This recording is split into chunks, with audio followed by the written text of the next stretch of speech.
Good evening, dear friends. Tonight, wherever you are, perhaps lying in bed, listening to the quiet hum of the night, I invite you to take a deep breath and let go of the day. You've done enough. You are enough. This little corner of the internet is made just for you, a place where tired hearts can rest, where stories whisper comfort, and where hope gently finds its way back in. Tonight's tale is one that holds a quiet kind of magic, the kind that doesn't sparkle loudly, but glows softly in the heart long after the story ends. It's about a woman whose smile hid 1,000 unspoken tears, and how one simple kindness changed everything. So settle in, get cozy under your blanket, let the world outside fade away, and listen closely, because sometimes even the gentlest stories can heal the soul. Evening, he said, voice low and warm. Fine mist tonight. Clara blinked. Yes. The air smells of rain and lilac. He nodded, glancing at the sky. The clouds were painted gold from the last light of day, and for a moment it felt as if time had slowed. The wind brushed through the trees, carrying a quiet peace. I've been walking a long while, he continued. Didn't expect to find a village so peaceful. Clara's fingers tightened on her shawl. Most people don't. We're small, quiet. The kind of place time forgets. He smiled again, faint but sincere. Then perhaps that's what I need.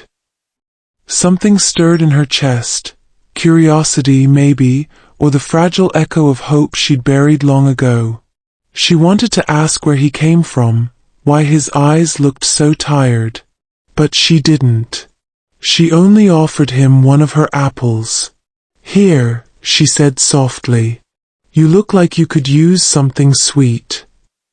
He accepted it with a grateful nod. You're kind. Not many still are. Her gaze lingered on him as he bit into the apple, the crisp sound echoing across the empty road. There was something about his presence, a calmness that didn't ask for anything, that didn't take. It just was. Before she could say more, the church bell rang. She turned toward the sound, and when she looked back, he was gone. The bridge stood empty under the fading light. Clara stood there a long time, her heart strangely restless. She told herself it was nothing, just a chance meeting, a polite exchange. But that night, as she lay in bed listening to the rain whisper against the roof, she couldn't shake the memory of his smile. There had been something behind it. Something that felt like recognition. The next morning dawned pale and silver, the kind of light that made the village seem half asleep. Clara woke early, as she always did, brewed her tea, and watched the steam curl in the chill air. The stranger's face still lingered in her thoughts, the calm in his eyes, the quiet comfort in his smile. She told herself not to think about it. People passed through the village all the time. Some stayed for a night, some vanished by dawn. The world had a way of taking people when you least expected it. She'd learned that lesson before. But as she stepped out into the lane, she saw him again. By the old fountain this time, feeding crumbs to a cluster of sparrows. Good morning, Clara said before she could stop herself. He looked up, and the same soft smile touched his face. Ah, good morning. I was hoping I might see you again. Something warm flickered through her chest. You found our little corner of the world again? Seems I have, he said, brushing crumbs from his hands. I couldn't walk away just yet. There's something about this place. Feels familiar. They walked together toward the market square. He introduced himself as Thomas, a traveler with no hurry to reach anywhere. He'd once been a teacher, he said, until life became too heavy to carry. Clara didn't press for details. She understood what it meant to lose the thread of your own story. As they passed the baker's shop, the smell of warm bread filled the air. Clara offered him another smile. You should try the honey loaves. They're best when still warm. He chuckled. If you recommend them, I will. They shared the loaf beneath the elm tree, the one that had stood longer than anyone in the village could remember. The silence between them wasn't empty. It was peaceful, comfortable, like two old souls resting by the same fire. When Thomas finally rose to leave, he said quietly, You have a gift, you know. You smile as if you still believe in goodness. Clara felt her throat tighten. Maybe I just need to. He nodded, his eyes soft. Then hold on to it. It might be the thing that saves you.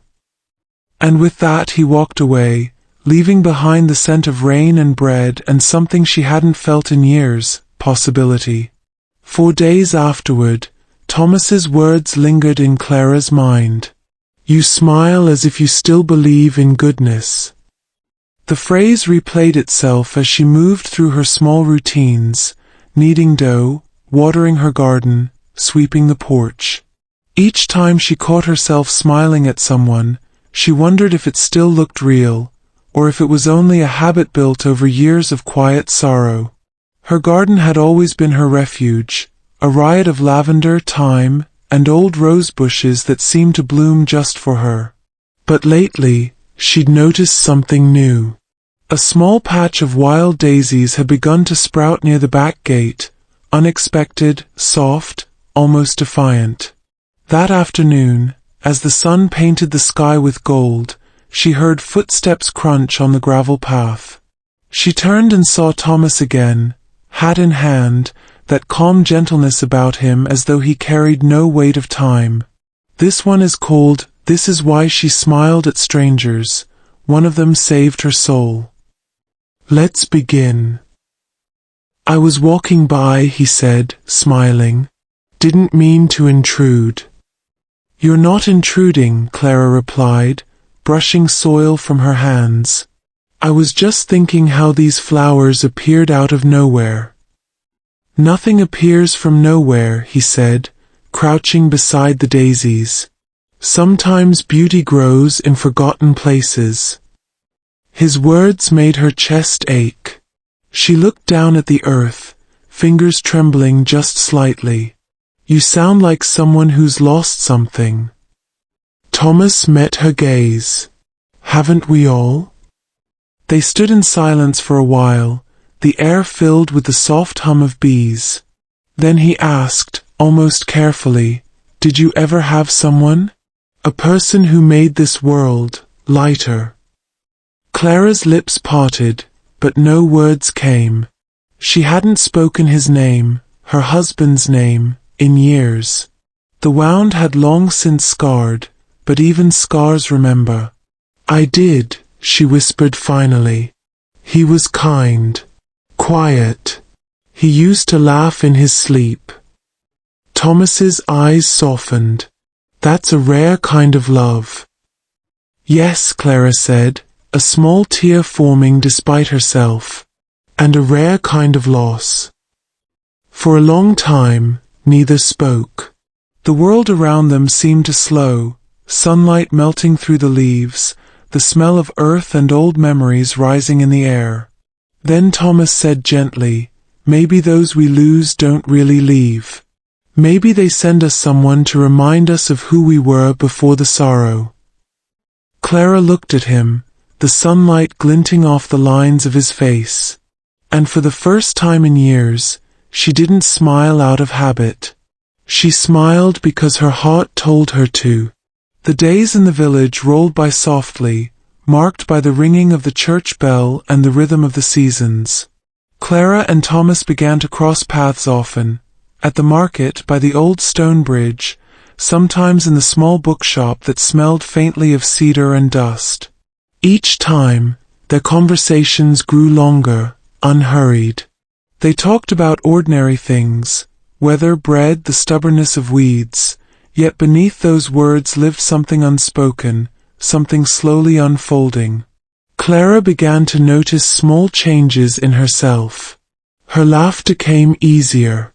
Her garden felt brighter. The evenings didn't stretch on quite as lonely. One Sunday afternoon, Thomas appeared at her gate with a small wooden box. "I brought you something," he said, almost shyly. Inside the box was a tiny wind chime, brass and worn, but still beautiful. When the wind stirred, it sang a soft, tinkling tune, like distant bells on a foggy morning. "It used to hang outside my classroom," he said. "The children said it sounded like hope." Clara ran her fingers over the smooth metal. "It's lovely. Why give it to me?" Thomas smiled, his eyes kind but shadowed. "Because I think your garden deserves to hear hope again." She looked at him for a long moment. There was something about his voice, a tone she couldn't quite place, a familiarity that made her chest tighten. "Thomas," she asked softly, "have we met before?"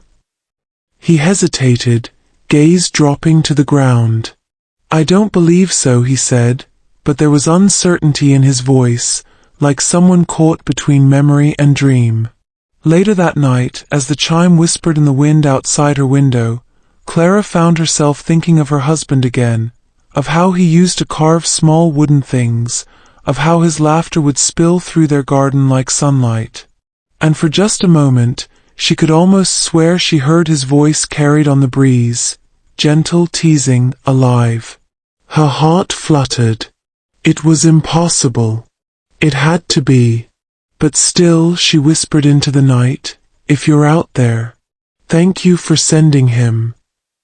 It was the kind of evening when the sky turned to velvet, soft, dark, and filled with the scent of rain that hadn't yet fallen. Clara sat by her window, mending a shawl, when she saw Thomas walking down the lane. He carried 2 loaves of bread wrapped in cloth and paused by her gate, his eyes catching the flicker of her lamp. "Evening, Clara," he called, his voice warm against the hush of twilight. "Evening, Thomas," she replied, setting aside her needle. "Out wandering again?"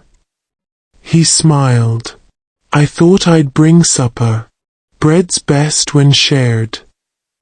Soon they were seated at her kitchen table, a candle burning between them. The small room glowed with a soft golden light, shadows dancing on the walls like old memories stirring awake.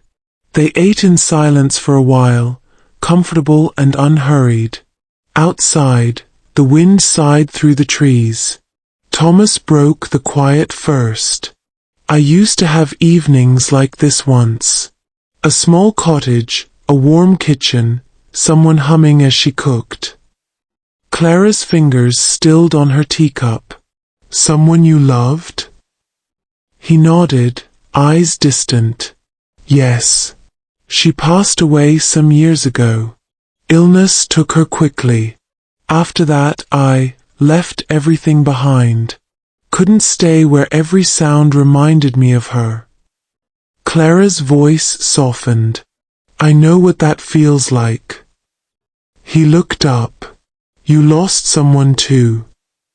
She nodded, staring at the candle's flame. "My husband, Samuel. One night, he went to bring in the horses before the storm. The river was high. He never came back." Thomas's eyes darkened. "I'm sorry."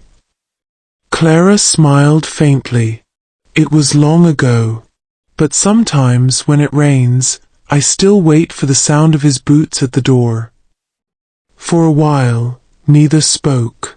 The only sound was the quiet flicker of the candle.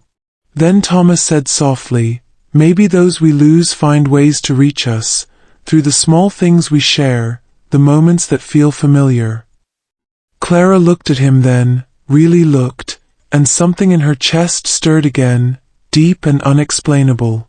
The way he spoke, the way he listened. It felt like something she had known before. She wanted to ask why his voice sounded like home. but the words caught in her throat. Outside, thunder rolled far off in the hills. Inside, their silence became something tender, two lonely hearts sitting across a single flame, unknowingly mending each other in ways neither could name. The snow had melted into a soft mist that clung to the cobblestones, and the air smelled faintly of wet hay and new beginnings. Clara's little shop was open again, the Heart and Hearth, as the sign above the door now read in carefully carved oak letters. People came not just for tea or candles anymore, but for company. Sometimes they stayed to talk. Sometimes they just wanted to sit in silence while the fire hummed quietly. Either way, the place felt alive again. One morning, as Clara swept the step, a boy ran toward her from the postman's cart, holding a folded letter with a wax seal. "Miss Clara, you've got a letter from the city." She thanked him and took it carefully, as if the paper itself carried a pulse. Her name was written in familiar, looping handwriting she hadn't seen in years. It was from Elise. Her hands trembled as she broke the seal. Inside, a short note, written in faded ink. "Clara, I saw your light again. It's in the stories the villagers send to the papers, the tea shop that brings hope to strangers. I always knew your smile wasn't just kindness. It was healing. I'm better now. I've started to smile at strangers too. Thank you." For a long moment, Clara stood still, the words soaking into her heart like sunlight after rain. She looked up toward the hills beyond the village. The mist was lifting, revealing a golden morning. A cart passed by, the driver tipping his hat. A woman waved from across the street. And Clara smiled, not the quiet, careful smile of someone holding on, but the open, peaceful smile of someone who has finally let go. That evening, as dusk brushed the rooftops with lilac light, she lit the lantern in her window, the same way she had that night so long ago when she met a stranger who changed her life. And as she turned to pour another pot of tea for a traveler resting by the fire, she whispered softly, almost to herself, "Maybe every smile we give carries a little piece of our soul, and maybe, just maybe, that's how the world heals." Outside, the village glowed, windows flickering one by one, like stars remembering how to shine again. The end. Thank you for spending this quiet moment with me tonight. If this story touched your heart, let it rest there, softly. Remember, even the smallest kindness can change a life, sometimes even your own. As you close your eyes, may peace settle gently around you, like a warm blanket of calm. Sleep well, my friend, until we meet again for another soothing tale. This is Soothing Tales by Ruqs, where every night ends with hope.